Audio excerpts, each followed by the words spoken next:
ఈ కార్యక్రమానికి వచ్చిన మన జిల్లా కలెక్టర్ గారు దీపక్ కుమార్ గారు, అలాగే అడిషనల్ కలెక్టర్ గారు శ్రీరెడ్డి గారు, అడిషనల్ డిఐజీ గారు, ఆర్టీఓ గారు, మన మెట్మాల్ నుంచి హైదరాబాద్ నుంచి వచ్చారు, మన మాజీ మున్సిపల్ చైర్పర్సన్ పెద్దపల్లి గారు, మన ఎంఆర్ఐ గారు, పిఎస్ఓ గారు, ఎంఆర్ఓ గారు, అధికారులు, మన ప్రియమైన చెట్టు మహిళా సోదరి మండలానికి అందరికీ కూడా పేరు పేరున నమస్కారాలు.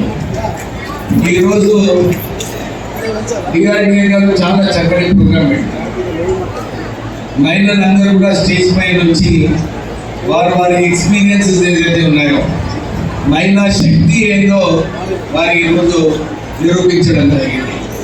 అందరూ కూడా చెప్పినారు, ఈ మహిళా సోదరి చెప్పింది ఎట్లా 30,000 లోన్ తీసుకొని పైకి వచ్చాను, ఇప్పుడే నా పక్కన కూర్చొని చెప్తున్నాను, నేను కూడా ఒక రైస్ బిల్ పెట్టాలని ఉంది సార్, నాకు ప్రభుత్వం నుంచి సహకారం కావాలంటే నేను వారికి తక్షణమే మీకు ఏది హెల్ప్ ఏ సాయం కావాలనుకున్న ప్రభుత్వం నుంచి ఇస్తాము.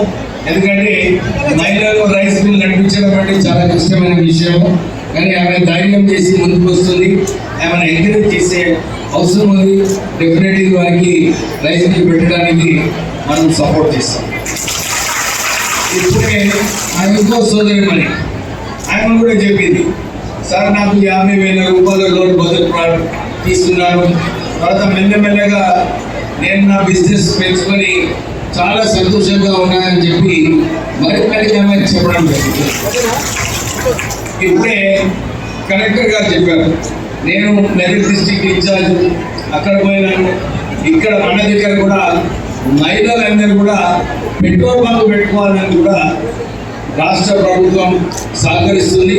మన మండలంలో కూడా ఒక పెట్రోల్ బంక్ శాంక్షన్ చేస్తామని చెప్పి కలెక్టర్ గారు కూడా చెప్పారు.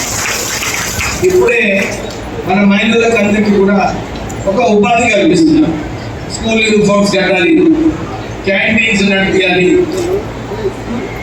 సోలార్ బస్సెస్ నడిపించాలి, ఇవన్నీ కూడా కార్యాచరణ మన కాంగ్రెస్ ప్రభుత్వము రేవంత్ రెడ్డి గారు మహిళలందరినీ కూడా కరోడ్పతి చేయాలని చెప్పి ఒక ఆలోచనతో ఈ కార్యక్రమాలు ప్రారంభం చేయడం జరిగింది.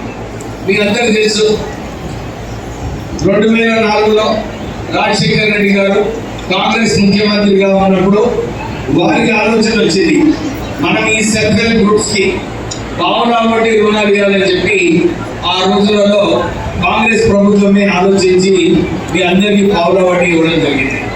కానీ ఈరోజు రాష్ట్ర ప్రభుత్వం ఇదే చెబుతున్నది, మీకు వడ్డీ లేని రుణాలు మీ అందరికీ కూడా మహిళల సెల్ఫ్ హెల్ప్ గ్రూప్స్కి వడ్డీ లేని రుణాలు ఇచ్చేది అవసరం ఉన్నది. నిన్న నేను సిద్దిపేట డిస్ట్రిక్ట్ రెవెన్యూ కమిటీ మీటింగ్లో